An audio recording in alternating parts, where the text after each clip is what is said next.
총리님, 외신들조차도 한국이 이번에 큰 성과를 얻었다고 평가하지 않았습니까?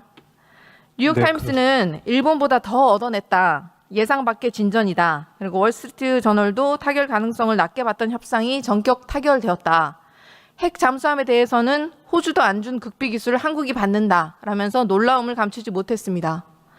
그런데 이런 성과에도 불구하고 오히려 국익을 위해서는 원팀이 되어야 할 국민의힘이 정쟁만을 위한 언어를 쏟아내고 있습니다.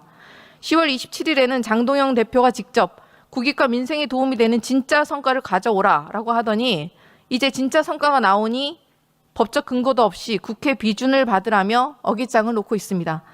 총리님, 이게 과연 국익을 위한 언행이라고 생각하십니까? 국익이 어떻게 되든 상대방을 발목 잡아서 정치적 이익을 꿰차겠다는 정쟁의 의도가 섞여 있다고 볼 수밖에 없지 않겠습니까? 어떻게 생각하십니까? 네, 국익 앞에는 정파와 여야가 없다고 생각합니다. 이제는 새 정부 발목 잡는 후진국형 정치는 좀 끝내야 하지 않겠습니까? 네, 그렇게 생각합니다. GPU 26만 정 확보 성과는 또 어떻습니까? 윤석열 정부 3년 동안 허송세월을 하고 있었는데 이재명 정부는 5개월 만에 성과를 냈습니다. 이재명 대통령의 5만 정 확보 공약에서 5배 이상 늘어난 숫자입니다. 삼성전자는 세계 최대 반도체 AI 팩토리를 구축하고 SK도 최첨단 AI 팩토리를 구축한다고 합니다. 아시아 최초 기업주도 제조 AI 클라우드도 구축됩니다. 그런데 당시 국민의힘에서는 GPU 5만 장 공약을 찍고 조롱하지 않았었습니까? 조롱당했다고 손 놓고 있었으면 이런 성과를 우리가 낼 수 있었겠습니까? 이번 에이펙 성과 국민의힘은 이제 와서는 기업 성과를 도둑질했다고 하는데 AI 3강을 위해 모든 국력을 동원해도 모자랄 판에 이렇게 재를 뿌려서야 되겠습니까? 관세 협상, AI 이니셔티브, 경주선언, 한한령 해제 요청까지 국제적 외교 무대에서 실용 외교의 진면모를 보여준 실적까지 폄하할 실력과 자격이 국민의힘에 있지 않습니다. 만찬장에서 노래나 부르고 뒤에서 욕설이나 하던 윤석열의 외교를 찬양하던 사람들이 이래서야 되겠습니까? 윤석열 정부의 외교는 무정부 외교 아니었습니까? 처음부터 끝까지 이렇게 트집 잡고 발목 잡는 행태를 우리 국민께서 어떻게 보실 것입니까? 이재명 대통령께서도 시정연설에서 강조하셨다시피 AI 시대에 하루가 늦춰지면 한 세대가 뒤처질지 모릅니다. 그렇게 AI 예산은 10.1조 원, R&D 예산 35.3조 원, 역대 최대 규모로 편성한 것 아니겠습니까? 이번 정부의 AI 예산은 2025년도 윤석열 정권 찔끔 추경 1.8조 원에 비교하면 첫 예산이 10.1조 원이고 R&D 예산은 윤석열 정권의 그 카르텔 말 한마디에 5.2조 원을 삭감한 거에 반하면 35.3조 역대 최대 규모이고 올해 대비 19.3% 확대 편성입니다. 어느 정부가 AI의 진심인지 과학기술의 진심인지 대한민국의 성장과 도약의 진심인지 누구나 알 수 있는 숫자 아닙니까? 총리님은 이 숫자의 의미가 뭐라고 생각하십니까?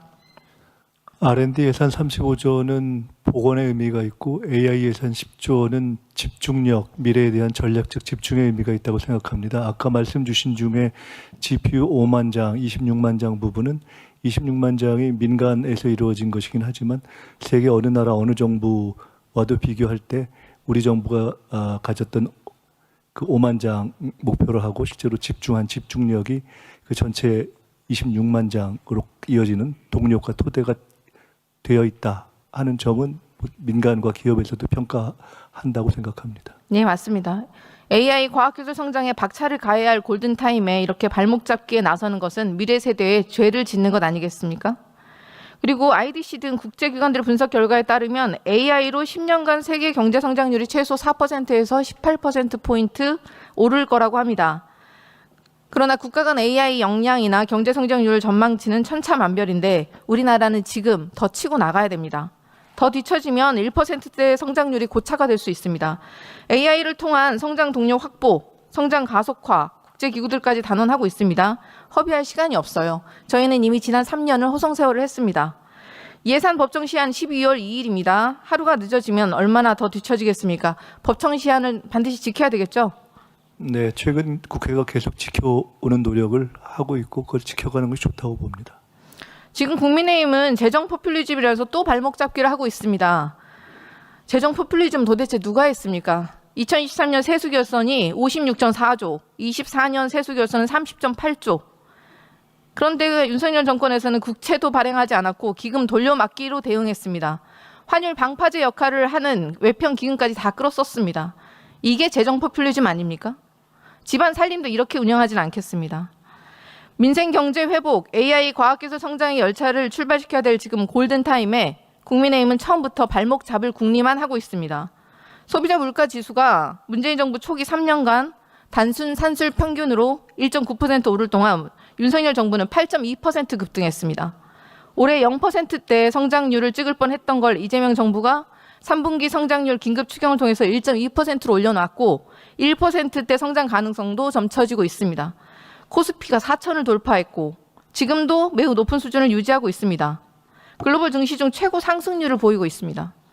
이재명 정부 출범 첫날인 6월 4일에만 코스피가 2.66% 급증한 2,770을 기록했어요. 불과 5개월 만에 4천을 돌파했던 것입니다. 잠시 조정이 있지만 그럼에도 불구하고 추세적 상승이 사라지지는 않을 것으로 보입니다. 코스피는 7천을 넘는다는 환상 입이 떡 벌어지는 전망이 나오고 있긴 한데 이재명 정부 내 5천도 넘을 거라는 국민의 응답이 63.8%에 달합니다. 잠시 조정이 있더라도 이런 추세적 상승이 사라지지는 않지 않겠습니까? 이재명 정부는 추세적 상승이 사라지지 않게 할 의지, 역량을 가지고 있습니까? 네, 최선을 다하고 있고요. 그 추세적인 상승에 중간중간에 등락이 포함되는 것이 일반적이라고 생각합니다. 네. 그런데 총리님 코스피 떨어지기만 기다리시는 분들이 있는 것 같아서 걱정입니다. 혹시 윤석열 정권 당시 코스피 지수 어떻게 되었는지 알고 계십니까? 윤석열 정권 출범 1인 22년 5월 10일 코스피는 2,596을 찍었습니다. 20년 11월 코로나 이후 처음으로 2,600선이 붕괴된 것입니다. 그리고 내란 직전인 24년 12월 2일까지 코스피가 3년 6개월 동안 복원되기는커녕 오히려 하락해서 2,454를 찍었습니다. 여기에 내란이라는 핵폭탄을 던졌죠. 정말 무능하고 무도하고 무책임한 정권 아니었습니까? 이재명 정부는 다르다. 지금 지표로 다 드러나고 있지 않습니까? 총리님, 민간 벤처 스타트업 투자 플랫폼에 따르면 3분기 국내 스타트업 투자가 직전 분기 대비 큰 폭의 반등을 보였습니다. 투자 건수는 2분기 대비 42.3%, 투자 금액은 152.3%나 급증합니다. AI 반도체 업체인 리벨리온, 퓨리오사 AI 등이 1천억 이상 빅딜을 유치했습니다. 500억 이상 규모 투자가 11건, 100억 원 이상 투자도 64건에 달합니다. 3분기면 정확히 이재명 정부 출범 시점입니다. AI 3강을 위한 대통령과 정부의 강력한 의지, 벤처 스타트업 지원책을 확대, 그리고 국민성장펀드 150조 원 조성 등 정책적인 메시지가 시장의 성장을 이끈 것이라고 보이는데요. 어떻게 보십니까? 네, 정책의 방향과 또 국민 여러분의 마음이 합쳐져서 비교적 여러 가지 지표는 다 상승으로 돌아가고 있다고 생각합니다. 지표는 명료하게 보여주고 있습니다. 네, 맞습니다. 시장의 기대, 그리고 그 기대를 AI 산업계의 기대, 이런 것들을 이제는 강력한 실행력으로 현실화해야 될 시기입니다. 가장 강력한 메시지와 실행력이 저는 정부의 재정과 예산에 있다고 봅니다. 총리님, 그 어느 역대 정부보다 AI 진심이지 않습니까, 우리는? 그래서 재정 여력이 있다면 더 확대해야 되지 않겠습니까? 그런데 국민의힘은 100대 문제 사업에 AI 예산을 포함시키겠다고 합니다. 김건희의 김자만 붙이면 ODA 수업 수천억 dol도 떡떡 주더니만 AI 예산은 삭감하겠다는 것입니다. 국민이 보시기에 이거 합당하겠습니까? 어떻게 생각하십니까? AI의 집중력을 가지고 지금 골든타임을 살려야 한다는 것에 대해서는 여야를 막론하고 동일한 판단을 내릴 수밖에 없다고 생각합니다. 범정부 차원에서 추가적인 AI 예산 소요 발굴하고 AI 투자 적극 확대해 나가야 한다고 생각합니다. 어떻게 보십니까? 네, 계속 추가 재정 수요가 있는지도 살펴보겠습니다. 네. 또한 AI 유니콘 기업 창출의 골든타임을 지키고 투자 바람을 지키려면 AI 규제 합리화가 필요합니다. AI 규제 합리화하겠다는 것이 이재명 대통령의 첫 번째 공약이었습니다. 취임 초부터 대통령께서도 거미줄 규제를 걷어내겠다라고 강조하고 계십니다. 세계 최초로 시행될 AI 기본법에 담길 신설 규제들이 AI 산업계를 옥죄할 수도 있다는 우려와 지적이 끊이지 않고 있습니다. 미 상하 의원들이 이사회 명예 공동의장으로 있는 ITIF 보고서에조차 AI 기본법 규제가 법이 지닌 다른 강점들을 잠식할 수 있다. 그런 위험을 내포하고 있다고 지적하고 있습니다. 저희 의원실에서 AI 산업계의 의견들을 청취한 결과 신설 규제가 유예되었으면 좋겠다는 벤처 스타트업들의 주장이 절대 다수입니다. 정부가 과태료 유예만으로는 AI 산업계의 우려를 불식시킬 수가 없습니다. AI 산업, 진흥, 그리고 AI 성장을 위한 메시지는 희석될 수밖에 없습니다.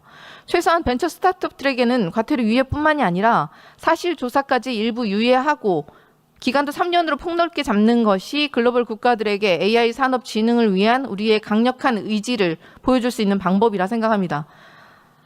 거미줄 규제는 걷어내야 되고 벤처 스타트업들에 대한 투자 더 강력하게 해야 하지 않겠습니까? 사실조사 유예라는 초강수라도 둬서 이 골든타임을 지켜야 한다고 보는데 어떻게 생각하십니까?